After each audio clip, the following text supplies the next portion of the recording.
doutora Francine Mendonça? Hoje, Tá muito sempre boa linda. tarde, né? Hoje eu vim de rosinho contrastando seu preto. Hoje foi contraste, né?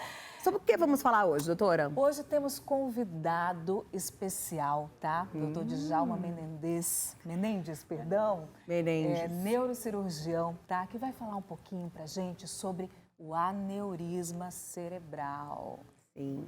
Sabe, tem muita gente no meu consultório. Diagnóstico, comum... tratamento, né, doutora? Isso, é muito comum o pessoal perguntar assim, olha, eu tenho uma dorzinha de cabeça, doutora, eu acho que eu tenho aneurisma, eu tô com medo. Nossa. Então, hoje a gente vai facilitar para vocês, vai explicar o que é aneurisma, como ele é formado, como se dá o diagnóstico, quando precisa rastrear, como é o tratamento. Então, tudo isso vai ser bem detalhado, com um bate-papo bem legal. Coisa boa. Está no ar o quadro Entendendo o Cérebro.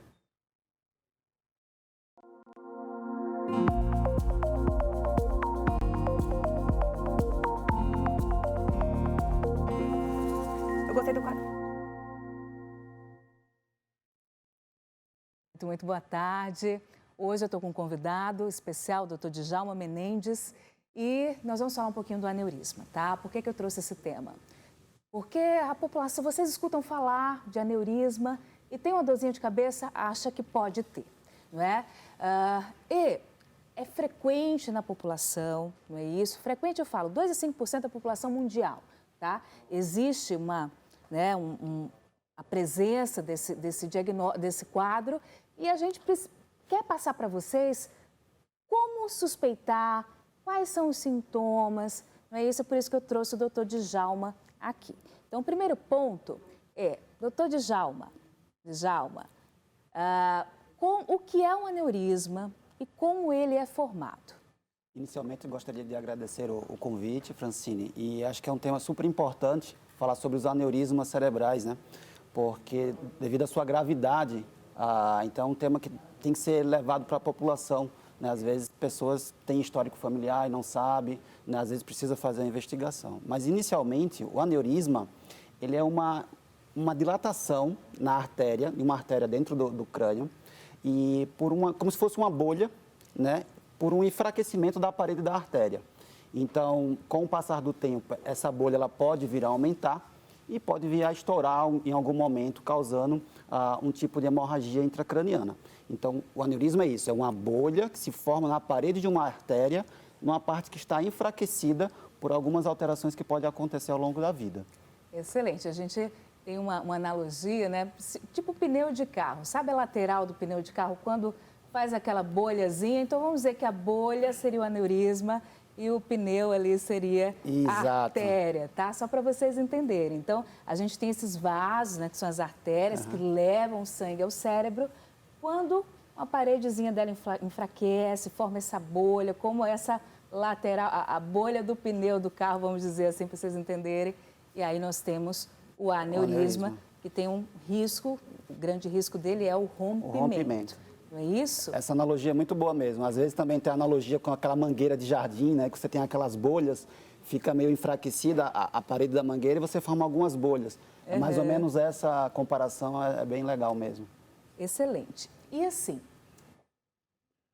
quais são os fatores de risco, né? Quando eu devo suspeitar, não é, que eu estou sob risco de ter um aneurisma?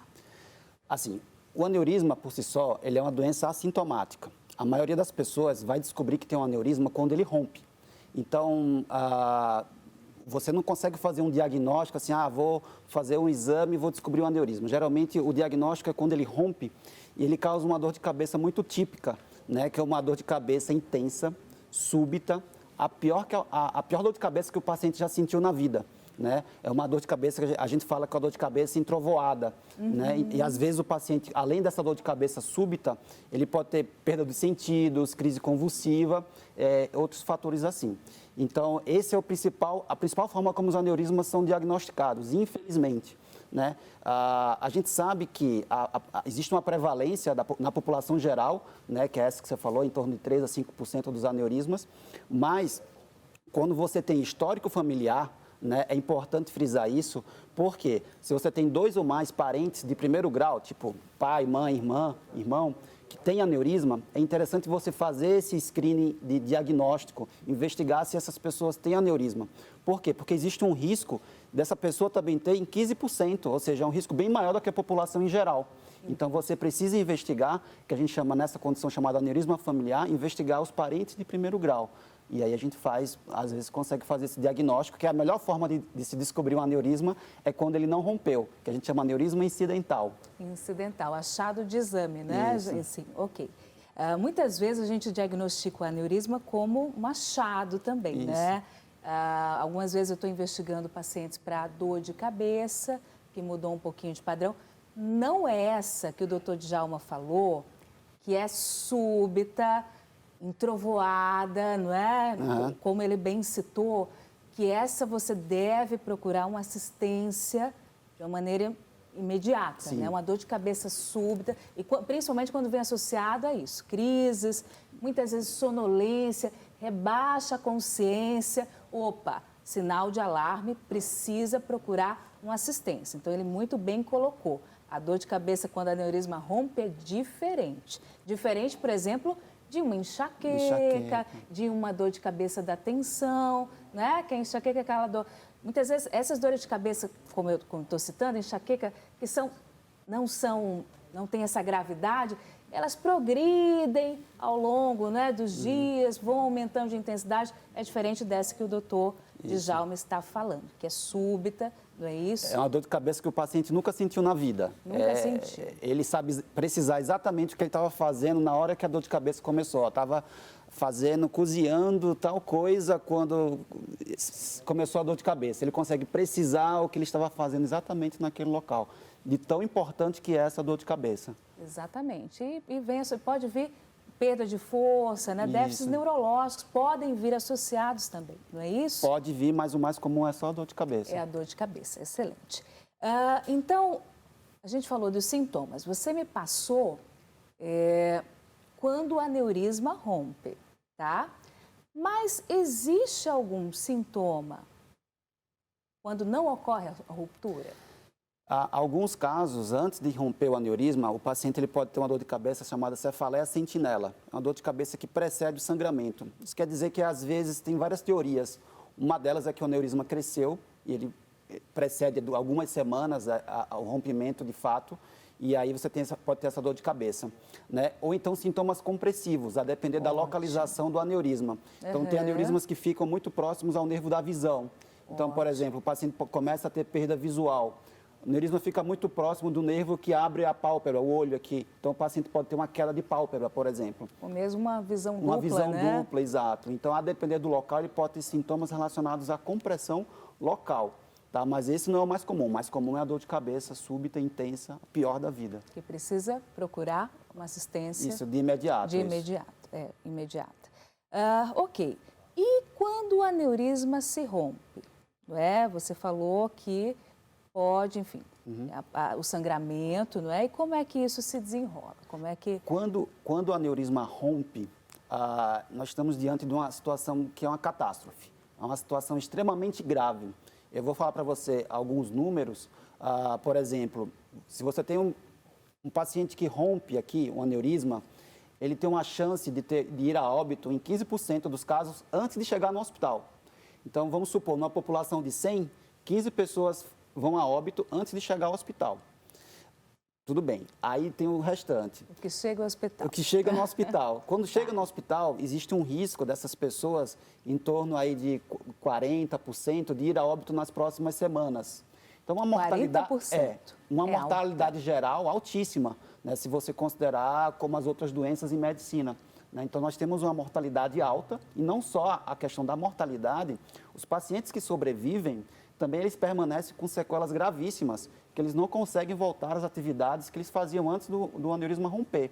Então, dessa população total, em torno de 10 a 20% dos pacientes que têm um aneurisma roto, eles conseguem voltar às atividades habituais que eles tinham antes do aneurisma romper. Então, é um número muito pequeno e uma doença extremamente grave por conta do sangramento, né? O que você está me colocando, essa necessidade, a gente tem a necessidade de se dirigir, né? Ter uma assistência imediata quando tem essa dor de cabeça súbita. Então, o tempo de chegada e assistência tem relação direta com essa evolução ruim? Existe uma influência ou não?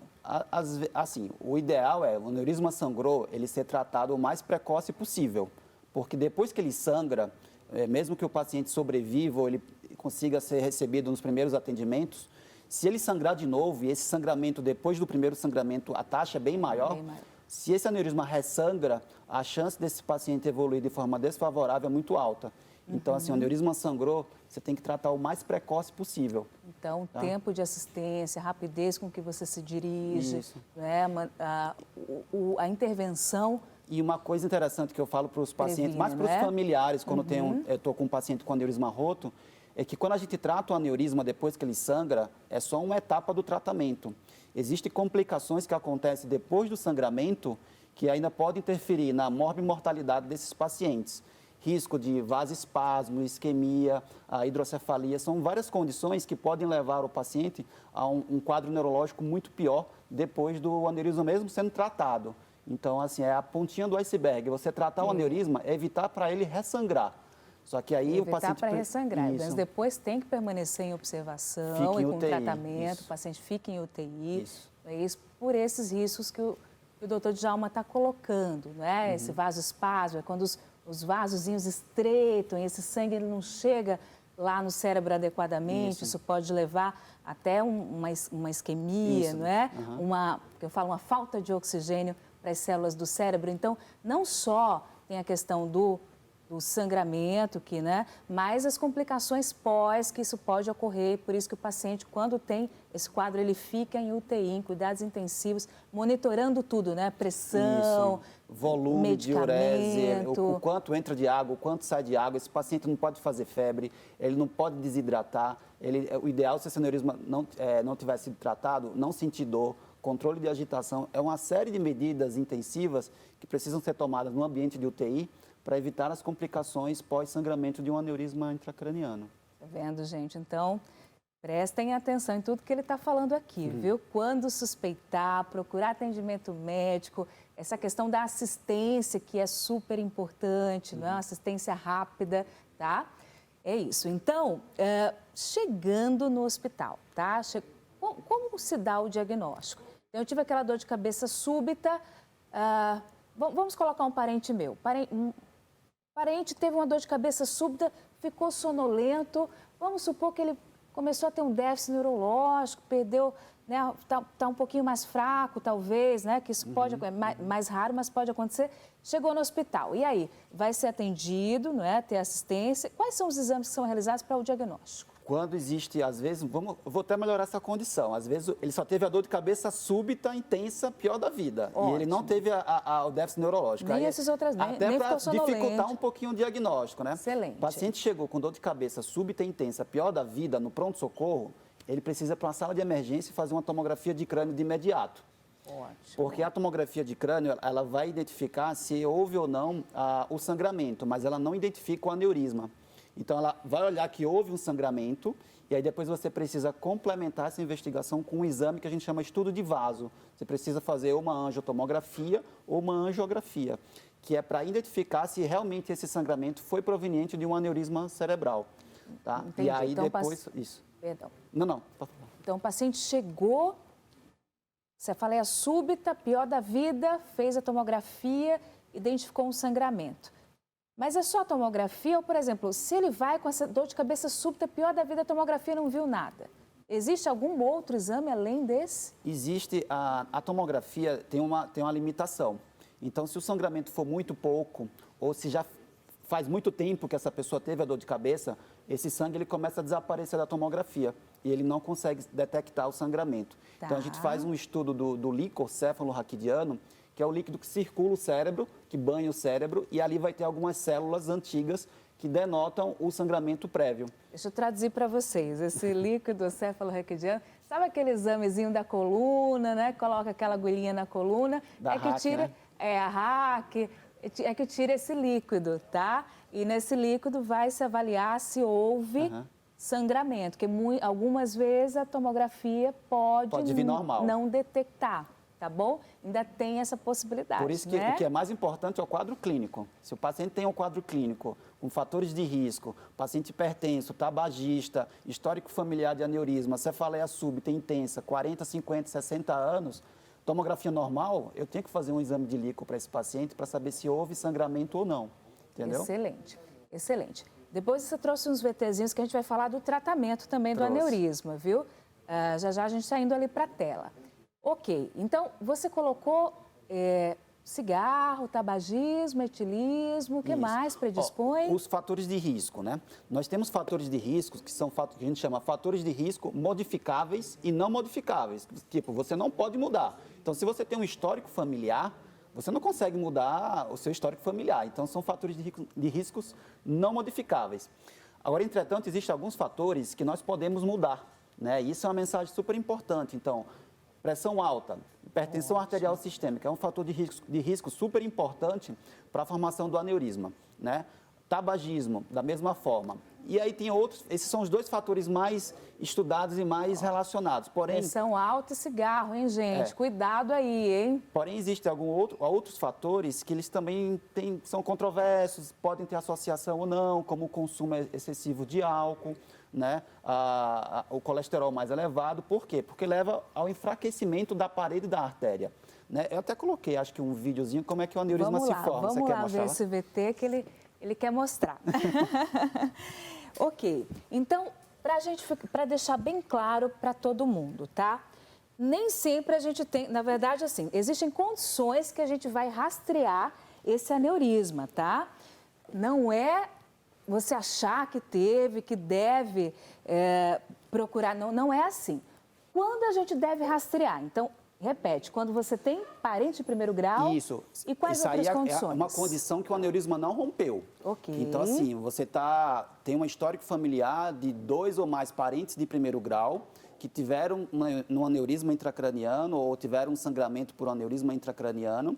Então, você vai precisar investigar essa família, porque essa pessoa ela pode ter até 15% de chance de ter um aneurisma, bem maior do que a população em geral, que a prevalência é de 3% a 5%. Entenderam? Parente de primeiro grau, Isso. maior possibilidade, maior chance de ter. Então, é interessante fazer um exame para diagnosticar. Para diagnosticar. Alguma outra condição que o paciente tenha e que fala assim, olha, eu preciso rastrear o aneurisma? Existem algumas doenças que elas estão mais relacionadas com o aneurisma intracraniano.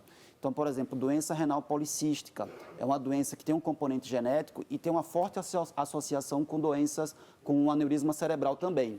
Doenças do colágeno, por exemplo, síndrome de Marfan, essas síndromes elas também têm uma associação maior com a formação do aneurisma intracraniano. Excelente. Então, tem algumas doenças genéticas que, uma vez identificadas, precisa rastrear. Mas, no geral, parente de primeiro grau, não é isso? 2 ou mais parentes. 2 ou mais. Você deve procurar um neurologista, um neurocirurgião para fazer uma avaliação, né, para afastar esse quadro. Só uma coisinha para tranquilizar o pessoal também, Francine, é que assim, não é porque você teve um aneurisma que você vai passar isso para o seu filho. Não é uma condição hereditária. É que naquela população, naquela família, o risco de ter um aneurisma é maior do que a população em geral. Mas não é uma sentença, não é a tá, sentença, gente? exato. Não é uma sentença. Existe um risco maior, mas não significa que o seu filho, enfim, vá ter o aneurisma. Mas significa que é importante rastrear se tem aí 2 ou mais parentes de primeiro grau, tá bom? Você trouxe, agora a gente vai falar um pouquinho do tratamento, tá? Identificou o aneurisma, na verdade, assim, viu a condição, identificou. Quais são as possibilidades de tratamento? Atualmente, nós temos 2 formas de tratar um aneurisma cerebral. Tem um tratamento que a gente chama de endovascular, que é um tratamento que a gente faz por uma punção aqui na artéria da virilha, né? Ótimo. Se você conseguir voltar, aqui no vídeo consegue mostrar. Feita uma punção aqui na região da virilha. Vai rebobinar, fica isso. Tranquilo. E então, aí a punção aqui na virilha, e o médico ele consegue subir esse catéter por dentro da artéria, aqui, ó, até chegar no aneurisma lá dentro do crânio. Então, tá? vai pela virilha com cateterzinho até lá em cima. Olha só como a medicina está avançada. Ele vai por dentro aqui, sobe no pescoço e chega até o aneurisma. E lá, quando ele alcança o aneurisma, ele consegue jogar algumas molas, que vocês vão ver aqui. Esse aqui é o aneurisma. Isso aqui é o aneurisma, exato. Ótimo. E ele vai colocando essas molas. O objetivo do tratamento é você excluir o aneurisma da circulação normal. É fazer com que o sangue passe e que o aneurisma não encha mais de sangue. Isola ele, né? Essas molas isolam o aneurisma. Excelente, tá. Para aí evitar, porque essa parede do aneurisma, ela é mais frágil do que a parede normal da artéria. Então, ela tem um risco de romper, né? E aí, a outra forma de tratar o aneurisma é através da cirurgia, que é chamada de clipagem microcirúrgica. Ótimo. Isso é feita pelo neurocirurgião, ele consegue identificar cirurgicamente o aneurisma, né? Aqui, com a visão do microscópio, e através desse chamado de clipe, ele consegue colocar no colo, que chama pescoço do aneurisma, esse clipe, que ele vai fechar o aneurisma. Na medida que ele fecha o aneurisma, da mesma forma ele vai conseguir isolar esse aneurisma da circulação. O sangue vai passar por aqui e esse aneurisma não vai mais encher. E aí, não enchendo mais, acaba que diminui o risco desse aneurisma sangrar. E eu costumo dizer, existe sempre nos congressos uma briga entre o que é melhor, embolizar ou operar, né? Fazer a clipagem. Fazer o cateterismozinho ou a cirurgia, né? O que é melhor? Então, fala pra gente. Eu costumo falar, assim, que são dois métodos que a gente tem que eles se somam, né? Você tem duas opções de tratar um aneurisma. Você tem tanto a embolização quanto a clipagem microcirúrgica. Então, assim, existem aneurismas que eles são melhores para nós tratarmos da forma cirúrgica e outros que são melhores para nós tratarmos pelo método endovascular. Então, assim, não podemos excluir, dizer quem é melhor ou quem é pior. Na verdade, são duas formas que temos para tratar a mesma doença. Então, é uma coisa que eu gosto de frisar muito, que às vezes fica muita briga entre porque um é o neurocirurgião que faz, o outro é o endovascular que faz. Então, tem essa... Excelente. Então, gente, dica para vocês. Dor de cabeça, que tipo? Súbita, intensa, que você geralmente... descrita como nunca teve antes. Procure assistência imediata. Isso é um sinal de alerta para dor de cabeça, tá bom? Que pode ser um aneurisma, não é? Que é aquela fragilidadezinha da parede e que pode romper. E quando rompe, pode gerar o sangramento cerebral. O ideal é se você puder diagnosticar um aneurisma na fase incidental, quando ele não rompeu. Isso aí seria a melhor situação possível, porque até para tratar o aneurisma na fase incidental, quando ele não rompe, é muito mais fácil do que tratar quando ele rompeu. Tá? Excelente. Aí tem as indicações de quando rastrear. Sim. É isso? Muito bom. Minha gente, fazer parte. Quero parabenizar o trabalho, a entrevista, bem bacana. Uma questão rapidinha, a dor de cabeça vem daqui, porque tem várias dores de cabeça, né? Como que a gente pode diagnosticar, tipo... a cabeça você inteira. Sente que um trovão caiu na sua cabeça. Então, ela pega a cabeça toda. Explosivo. Às vezes tem rigidez na nuca também. O paciente fica com dificuldade de mexer a nuca por conta do sangramento. Ele irrita as meninges. E aí o paciente fica com rigidez nucal também. Náusea, vômito, alteração do nível de consciência. E às vezes ele tem só cefaleia. Não tem mais nada. Cefaleia é dor de cabeça. Cefaleia é dor de cabeça, minha gente. Teve aquela dor de cabeça que você nunca teve antes. Procura uma ajuda, uma assistência médica, corre, porque ele vai passar, toma um remedinho. Às vezes não é só uma dor de cabeça. Doutora, parabéns, sempre trazendo excelentes temas, excelentes doutores, convidados. Quero agradecer, pedir as redes sociais de vocês. Excelente, olha, o meu Instagram é DRA Francine Mendonça, tá? Doutora Francine Mendonça, manda suas dúvidas, mas manda também para o doutor Djalma Menendez, acertei. Tá na tela também, minha gente. Tá lá todo mundo junto. Tá lá. Vai ser um prazer responder a todos vocês. Eu fico à disposição. Agradeço muito o convite aí. Qual o seu Instagram? Acho que ele colocou na tela. Tá espertinho ele, minha filha. Tá de olho no peixe, outro no gato. Olha lá os dois. Obrigada, viu, gente? Vamos embora já, gente? Chegou a hora de partir. Um beijo pra vocês. Amanhã tem mais Papo em Dia, mais alegria, mais informação, mais entrevista. E agora, vai, Doctor, que eu tô louca pra ver você dançando.